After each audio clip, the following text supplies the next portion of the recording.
ಇವತ್ತು ಕಲ್ಲೂರು ಆಂಜನೇಯ ಸ್ವಾಮಿ ದೇವಸ್ಥಾನ ವಿಚಾರ ಮಾತಾಡೋಣ.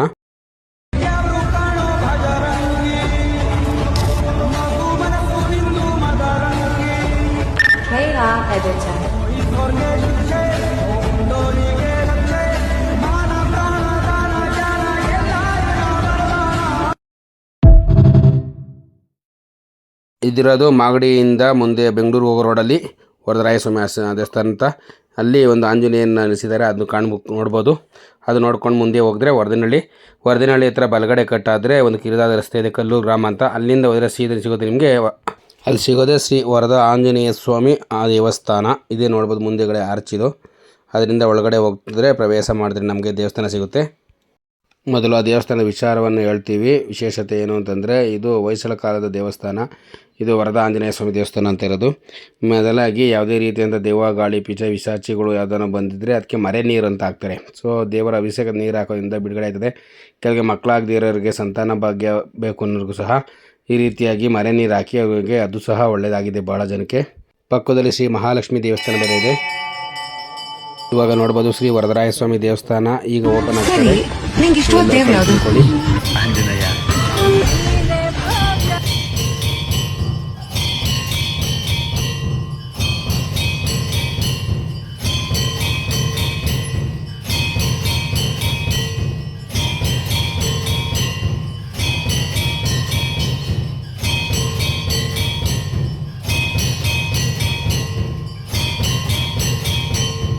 ನಮಸ್ಕಾರ. ಇವಾಗ ಈ ಶ್ರೀ ವರದ ಆಂಜನೇಯ ಸ್ವಾಮಿ ದೇವಸ್ಥಾನದ ಪೂರ್ತಿ ವಿಚಾರವನ್ನು ಹೇಳ್ತೀನಿ. ಈ ವಿಡಿಯೋವನ್ನು ಸ್ಕಿಪ್ ಮಾಡದೆ ಎಲ್ಲರೂ ಕೇಳಿ.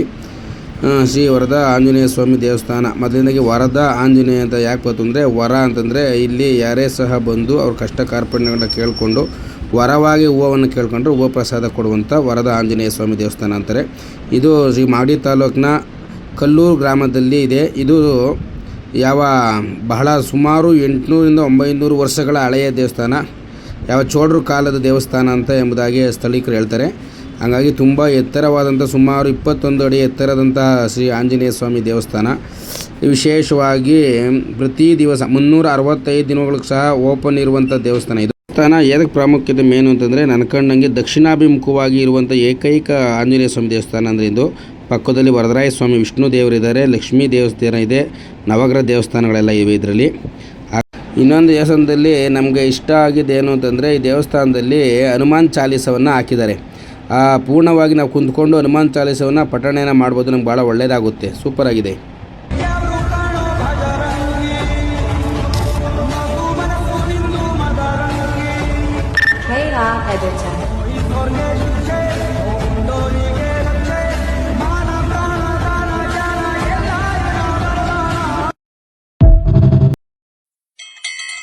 ಅವತ್ತಿನ ದಿನ ಯಾರೋ ಆಂಧ್ರದಿಂದ ಸ್ವಾಮಿಯ ಭಕ್ತರು ಬಂದಿರೋ ಒಂದು ಬಸ್ ಮಾಡಿಕೊಂಡು ಅವರ ಒಂದು ಸಂಕಲ್ಪ ಏನೋ ಈಡೇರಿತು. ಹಾಗಾಗಿ ಸ್ವಾಮಿಗೆ ಕ್ಷೀರಾಭಿಷೇಕ, ದಕ್ಷಿಣಾಭಿಷೇಕ, ಮಹಾಮಂಗಳಾರತಿ ಎಲ್ಲ ಇತ್ತು.